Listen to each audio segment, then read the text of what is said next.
ubutaka ninavogerwa nta makuru ukinjira muri system ugasanga bo bakoze ikintu cyo kweditinga ni editing bakoze nta nubwo ari na mitasiyo bakuragaho amazina yacu bagashyira hayabo UPI ikaguma ari yayindi n'amakuru akaguma ari yayandi. Ikintu cyabaje giteye agahinda mwirangiza rubanza harimo UPI muyaburanye ariko birabaje biteye agahinda kuba umusozi wose ufite UPI zirenga 50 baraje bakazishyira mu rubanza rumwe kandi mwirangiza rubanza hagaragamo UPI imwe yaburanye nubwo urwo rubanza tutanaruzi nitugiye tunamenyesha nituzimigere rwabereye.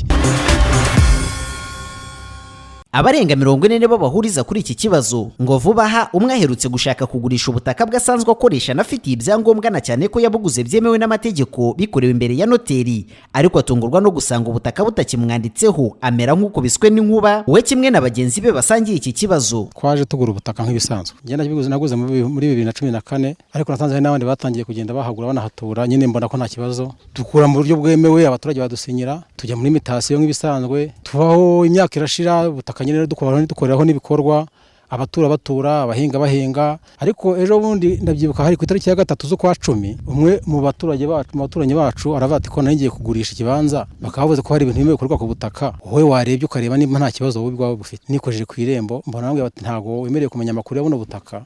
kubera ko hari ibibazo bimwe kubukorerwa ndikanga sanga ni ibibazo by'abantu benshi ko twahise duhamagarana burya baravuga ati rero byamaze gufata indi ntera ahubwo nta muntu usiganye ubutaka. Nje mfite n'amasezerano naguze n'umuntu bita Umurisa Chantal muri 2018 kagari kansinyiyeho kashe murayibona no wari umudugudu icyo gihe yansinyiyeho amasezerano nayakoreye imbere ya noteri wo mu murenge wa Gacurabwenge. Igisambu rero ubu mfite ibyangombwa gusa igitangaje nuko ibyangombwa mfite ubu nta gaciro bifite kuko harundi ufite nk'ibi mfite. Ubutaka ninavogerwa nta makuru ukinjira muri system ugasanga bo bakoze ikintu cyo kweditinga ni editing bakoze nta nubwo ari na mitasiyo bakuragaho amazina yacu bagashyira hayabo UPI ikaguma ari yayindi n'amakuru akaguma ari yayandi. Intandaro y'ibi byose ngo ni urubanza ruregwamo Nyiranani Cesari utuye mu mudugudu wa Gatovu akagari ka Sheri umurenge wa Rugarika w'akarere ka Kamonyi. Nyuma yo gutanga iminani ku bana be hari abandi avuga ko ntacyo bapfanaga baje kumuhuguza imitungo ye ibyatumye aburana mu bunzi bakagara gatsinda ariko byagera mu bunzi b'umurenge bakanzura ko atsinzwe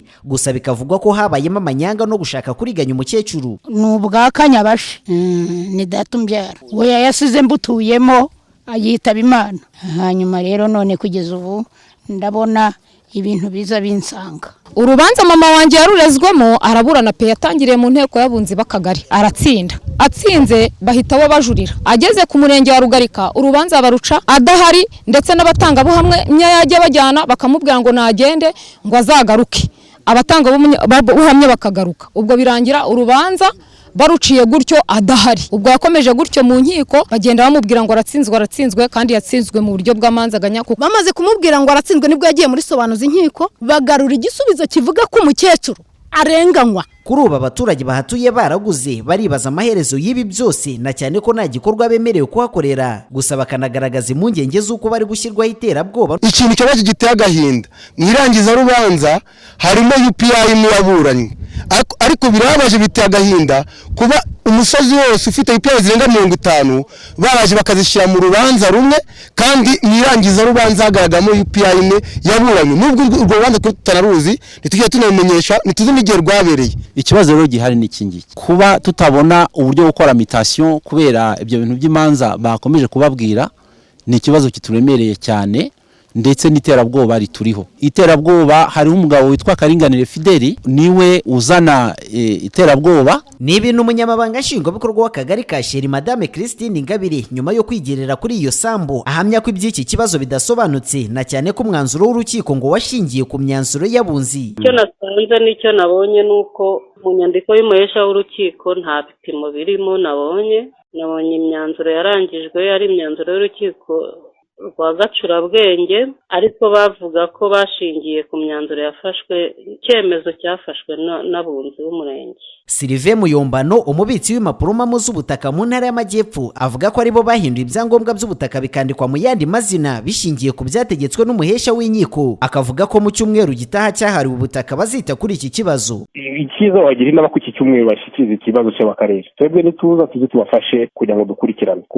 rero hari mu bintu bibiri hari kusanga koko umuhesha w'inkiko atarabikoze uko bikwiriye, twebwe rero twabafasha kumenya ukuri. Ni ikibazo umuyobozi w'akarere ka Kamonyi Dr Nahayo Silveri avuga ko atarazi, bityo agasaba ko bamugana iki kibazo bakakiganiraho bahereye mu mizi. Baze mu buyobozi tuvugane kurumva ni benshi, birasaba ko tumenya koko ikibazo cyagenze gute, ko ari benshi birasaba ko tubumva nyine tukumva itsinda rigari uko icyo babivugaho. Kuba abaturage barenga hafi 40 batari kwemererwa kugira icyo bakorera ku butaka biguriye bari banasanzwe bafite ibyangombwa byabwo, ni ibibabuza uburenganzira bwo gukora ibindi bikorwa by'iterambere, ariho inzego zitandukanye zikwiye kwinjira muri iki kibazo hagatanga ubutabera.